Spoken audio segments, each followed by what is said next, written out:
Hi everybody, my name is Emily Norris with ebnmusic.com. I teach piano and voice lessons to young students, and I give you, the parent, the tools you need to help teach music at home. If you haven't already, be sure to check the link down below to get your free document if you're interested in starting piano lessons.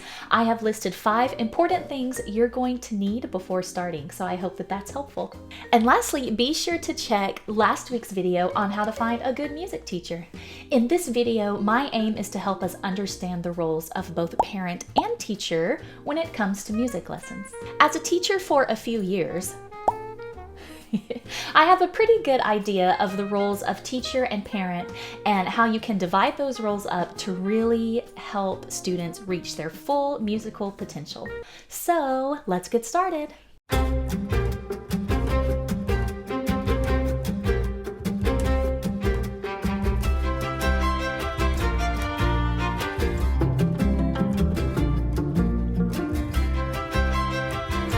There are some things that a teacher is expected to do, some things a parent is expected to do, and then things that they can both do together. Okay, so let's start with the teacher's job. So when you start music lessons, the teacher has a few responsibilities on encouraging your child to learn music. Their first responsibility is to give assignments. That can be from a book, songs they want to learn, theory activities, anything like that. So the teacher is in charge of getting them exactly what they're supposed to practice each week. The second thing a teacher needs to do is to teach, to teach the concepts needed to learn music. Teachers aren't perfect, but for the most part, they know what they're doing. They know the order in which to teach certain concepts in order to bring about that full potential in your student. So for example, in my studio, the first thing I usually teach is rhythms. I teach rhythms, we learn note names, we just learn the geography of the piano if they're doing piano lessons. We learn how to use our voices in singing lessons. We have certain concepts that we're teaching in a certain order that will help your child do their very best. So the teacher will give assignments, things to work on. They will teach the concepts in a specific order. And the third thing the teacher will do is to teach them how to practice. It's not just what to practice the assignments, but how to practice. So what is a good strategy on how? Do you just look at your song and just practice it over and over? In voice lessons, are you just singing the song over and over? What are specific ways that you can practice at home? And that is the teacher's responsibility. So 3 jobs to highlight from the teacher is they give assignments, they teach the concepts, and they teach your child how to practice. Okay, so now that we did the teacher roles, let's look at the parent. A lot of times parents think they can just send their child to music lessons and then that's that. But in order to have really good progress, the parent has to be supportive at home. So here are 3 things that the parents can do to be supportive at home. The first thing, set a consistent time for your child to practice their instrument. I will add to that, set a consistent space for them to practice. So be sure you pick a time that is convenient for any week, for most weeks. A lot of times practicing in the morning before going to school is a great way to be sure that practice gets in. Another thing, to practice right before dinner or right after dinner. And also the space. Now, when you have a piano, it's pretty much set in a space. So they have a specific space in which to practice. Be sure there aren't a lot of distractions around them. If the piano is right in the middle of a walkway or in a crowded part of your home, consider moving the keyboard or moving the piano, or consider making certain times of the day a no-pass zone so your child can practice their instrument. When they're taking voice lessons, be sure they have a good space in their room or in a public spot at home, and be sure that they have a safe space for them to practice their singing.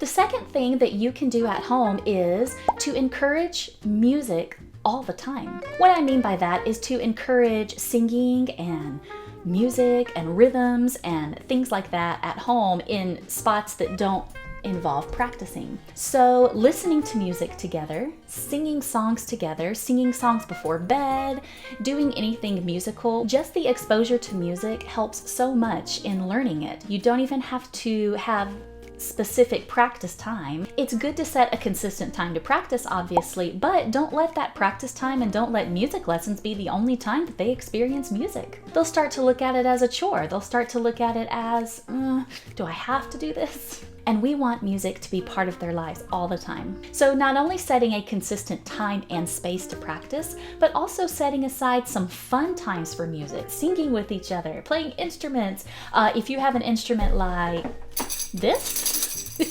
or these are rhythm instruments that are just fun to play along to. They don't require practicing or anything like that. And if you have your voice, of course, sing together. Let your child know that music is fun all the time and not just for serious practicing and for music lessons. The third responsibility of the parent is to bring them to lessons, or if they're doing online lessons or an online course, be sure that they have their materials, their computer, internet, login information, and be sure that you are available to help them when needed during their lesson. Students who are going to lessons in person need to be sure they have a ride and somebody to pick them up afterwards. If they're doing an online lesson, be sure they have a computer or a tablet and have internet and the things are charged.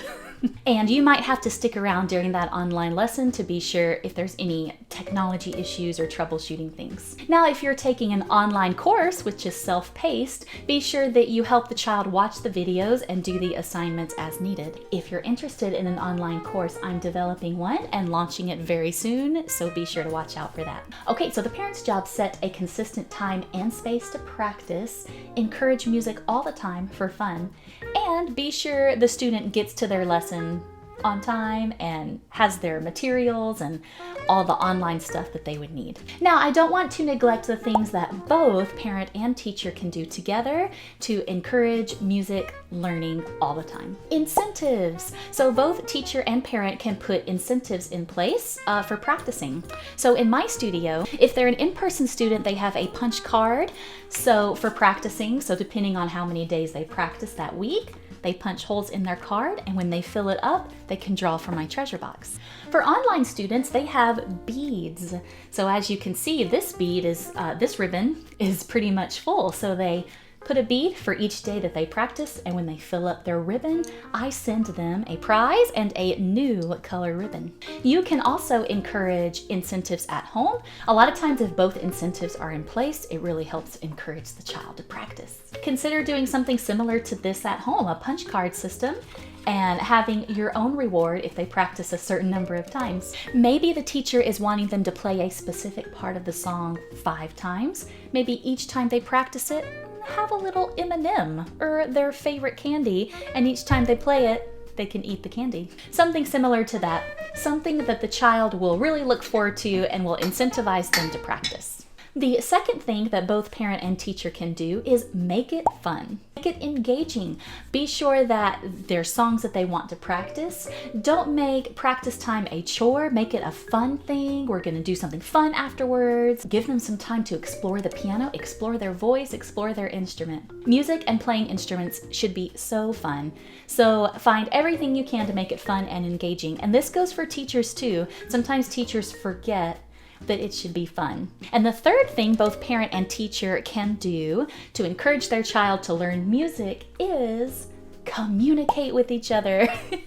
So parent and teacher should have a good relationship and should be able to communicate with each other regularly on the progress and on the interest level, things like that. I send an email to the parents each week outlining what we did in that lesson and any awesome things we did and any things we need to work on. So I try to be in constant communication with the parents because that is the key. And parents, that goes for you too. If you have any concerns, any questions, contact the teacher. It should be a mutual relationship. Okay, so to recap, the 3 things that both parents and teachers can do to help their child learn music is to provide incentives, make it fun and engaging, and communicate with each other.